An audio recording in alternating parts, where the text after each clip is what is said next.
Within order and chaos, in between the two of those, there's meaning. Now, I didn't really think that before I saw this clip, but after I've watched this, I truly understand that, and I see it in my own life, and I think you will too. This is episode 877 of the Joe Rogan Experience. We're sitting with Jordan Peterson. We're at 2 hours, 3 minutes, 56 seconds. I'm Coach Colin, coolest high performance coach in the world. If you want the absolute best insights to the podcasts and videos you love, hit that subscribe button. Let's get into it.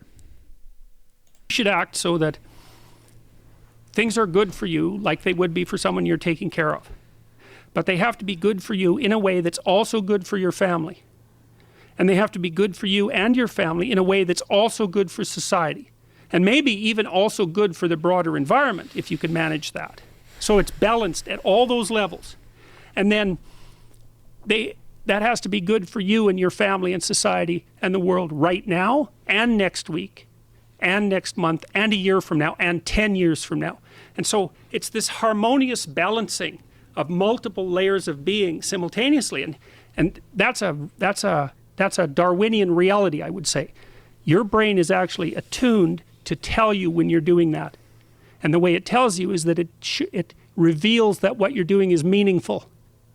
That's the sign that your nervous system is adapted to do this. It's adapted to exist, I would say, on the edge between order and chaos. And chaos is where things are so complex you can't handle it, and order is where things are so rigid that it's too restrictive. In between that, there's a place that's meaningful, where you're partly stabilized and partly curious, and you're operating in a manner that increases your scope of knowledge. So you're inquiring and growing, and at the same time you're stabilizing and renewing you, your family, society, nature, now, next week, next month, and next year.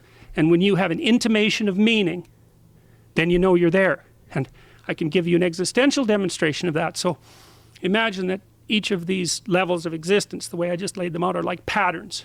They're patterns within patterns within patterns within patterns. And there's a way of making all that harmonious. That's what music models. That's why music is so meaningful.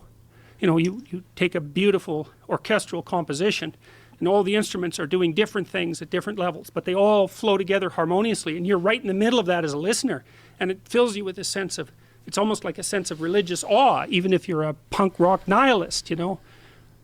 And the reason for that is because the music is modeling the manner of being that's harmonious. It's the proper way to exist. And religious writings in the deepest sense, so those are archetypal writings, are guidelines to that mode of being. So they're not true like scientific truth is true. I think of them as they're hyper true or meta true. It's like we take the most true things about your life, and then we take the most true things about 10 other people's lives, and we amalgamate them into a single figure, and that would be like a literary hero. And then we take 1,000 literary heroes, and we extract out from each of them what makes the most heroic person. That's a religious deity. That's what Christ is. He's a meta hero. And that sits at the bottom of Western civilization. And his archetypal mode of being is true speech. I'm sorry I had to stop it there. I know you're probably getting memorized. I swear, listening to him is like a trip. It's a trip, especially when you think of like, it's things that he's thought about before, but at the same time, he's like exploring a thought as it comes. So it's like, it blows my mind sometimes. But when he talks about order and chaos, he talks about what's good, what you should do for your family, or what you should do should be good for your family and good for your community, and then more so if possible, and it should be good for today, week, a year, for time. It's just mind-blowing, and it's so true, you know, and it speaks to a level of sustainability. Like, the things that you do should be sustainable. It shouldn't be completely going off the deep end in terms of, like, you know, let's just say hustle, you know, bring it to today's terms and stuff. You know, it shouldn't just be all hustle. And then all of a sudden your family and your relationships all suffer. And it shouldn't just be all immersed in your family and relationships, and the next thing you know, you're living in poverty. Like, there has to be a balance there. Like, it has to be good for a large span of time, for your lifetime, preferably, I would imagine. And then when you actually think of your life and you think about what you're doing, like, think about it in those terms. Is what you're doing for yourself today good for you and your family a week, a year, a decade from now? Is it good? Is it going to lead to good things? Is it in a whole building good relationships, like developing positive relationships with your family, as well as providing and taking care of them the way that you feel you should, like as a man? Like, is that happening right now with what you're doing? And then it's like, if it's not, what needs to change in order for that to start happening? What needs to change in your work? And then what needs to change in your family? And then speaking to that, like when we speak to those two things, what needs to change in your heart? Like, what needs to change in your being?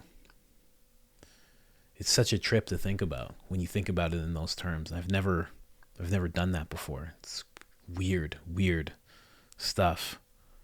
And then also when he talks to order and chaos, right? I can't completely remember everything he said exactly, but think of the words of order and chaos, and then think of meaning. And you really do find meaning within order and chaos, because when you're trying to learn a thing, there is a lot of chaos, but there is a lot of order as well. So you're trying to learn the thing, and that's the orderly thing. I am pursuing this. That's order. But then in trying to better yourself at it, become competent at it, there's a lot of chaos. There's a lot of, I'm stepping towards this thing. There's a step back. I don't know if I can do it. I know I can do it. I have to stop. I can't stop. Like, there's a bunch of things that happen. It goes back to that old meme of like success, the way people think success goes and the way it actually goes. And it's like this whole thing. And even in that meme, when you think about it, go look up that meme, how success really is. And it's never just order, and it's never just chaos, because the chaos would just be a scribble and the order would just be a line. It's always both where you find meaning. Because when you look at that meme, when you look at the success,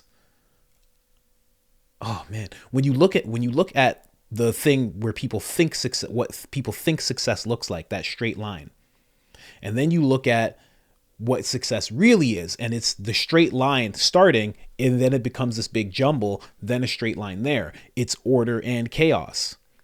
It goes straight, but then it jumps all over the place, right? And within that big jumble, when you look at this meme, in this big cloud of squiggles, that's where the meaning is.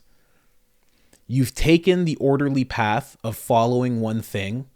Now you're going back and forth. There's ups, there's downs, there's arounds, there's back, there's forth, there's peaks, there's valleys, there's all that stuff. And then order comes again to success, to your goal.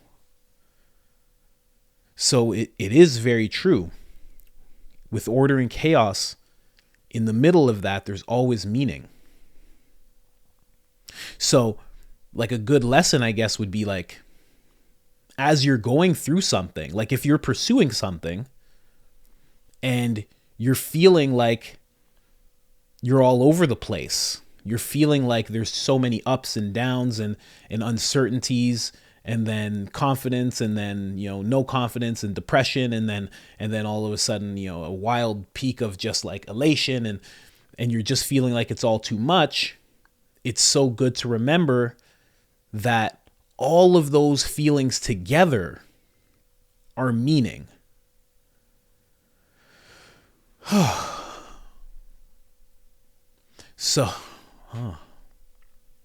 So even when you feel bad or down,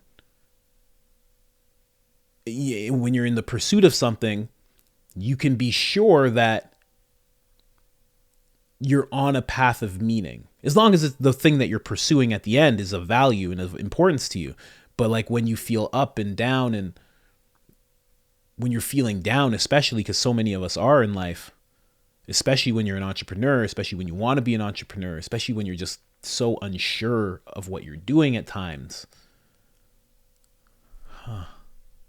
you can be sure that you're on the path of meaning when you're feeling those things.